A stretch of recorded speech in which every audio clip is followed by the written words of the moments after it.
రాష్ట్ర క్రికెటర్లను అంతర్జాతీయ స్థాయికి తీసుకెళ్లే లక్ష్యంతో టోర్నీ నిర్వహిస్తున్నామని Hyderabad cricket association operations head Ambati Rayudu తెలిపారు. వచ్చే నెలలో జరిగే మ్యాచ్ల కోసం దాదాపు 3,000 మంది ఆటగాళ్లను ఎంపిక చేయనున్నట్లు వెల్లడించారు. ఎంపిక ప్రక్రియ కోసం 10 మంది మాజీ క్రికెటర్లు, సెలెక్టర్లు నియమించినట్లు చెప్పారు. పారదర్శకత కోసం ఆర్టిఫిషియల్ ఇంటెలిజెన్స్ సాంకేతికతను ప్రవేశపెట్టామని తెలిపారు. నిజమైన ప్రతిభ కలిపిన ఆటగాళ్లను గుర్తించడమే ఈ లీగ్ ప్రధాన లక్ష్యమన్నారు. తెలంగాణలో గ్రామీణ స్థాయి నుంచి ప్రతిభావంతులైన ఆటగాళ్లను వెలికి తీయాలని ప్రయత్నిస్తున్నామని చెప్పారు.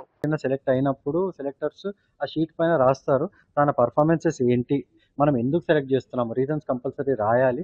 రాసి సెక్రటరీ దగ్గర ఇంకా అసోసియేషన్లో సబ్మిట్ చేయాలి. సో అంటే సెలెక్టర్స్ ఇంతకాలం ఇక్కడ కొద్దిగా జరిగిన ఇష్టారాజ్యాలు అన్నీ కూడా క్లోజ్ అయిపోతాయి.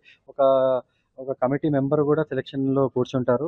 సో అందుకోసం ఏంటంటే సెలెక్షన్ ఫేర్గా ఉండేటట్టు చూస్తున్నాము. అదే కాకుండా లీగ్ టీమ్స్కి రిజిస్టర్ అయిన ప్లేయర్సే కాకుండా బయట ప్లేయర్స్ ఎవరైతే వాళ్ళు లీగ్ టీమ్స్లో ఆడలేకపోతున్నారో వివిధ కారణాల వల్ల వాళ్ళ కోసం ఓపెన్ ట్రయల్స్ కండక్ట్ చేయబోతున్నాం మనము త్వరలో. అదే కాకుండా ఇంకొక player promotion and marketing team అనేది ఒకటి కాన్స్టిట్యూట్ చేయబోతున్నాము. అది వాళ్ళ మెయిన్ పర్పస్ ఏంటంటే మీడియా ఇంటరాక్షన్, ప్లేయర్స్ది పర్ఫార్మెన్సెస్ హైలైట్ చేయటము. అదే కాకుండా ఐపీఎల్ టీమ్స్లో స్కౌట్స్ ఎవరైతే సెలెక్టర్స్ వాళ్ళు తిరుగుతూ ఉంటారో వాళ్ళతో టచ్లో ఉండి మన ప్లేయర్స్ పర్ఫామ్ చేసినప్పుడు వాళ్ళకి మెయిల్స్ పెట్టడము, మన ప్లేయర్స్ గురించి వాళ్ళతో మాట్లాడటము, నేషనల్ మీడియాలో మన ప్లేయర్స్ని హైలైట్ చేయటము. సో ఇవన్నీ తీసుకురావటం. ఎందుకంటే కొంతకాలం ముందు కూడా మన అందరం కూడా స్ట్రగుల్ అయ్యాము. హైదరాబాద్ నుంచి పైన ఇండియా ఆడటానికి కానీ, ఐపీఎల్ ఆడటానికి కానీ ఎంతోమంది మంచి ప్లేయర్స్ ఉన్నా కానీ వాళ్ళకి విజిబిలిటీ అనేది రావట్లేదు. ఆ విజిబిలిటీ రావాలని చెప్పి ఎక్సర్సైజ్ చేయడం జరుగుతుంది.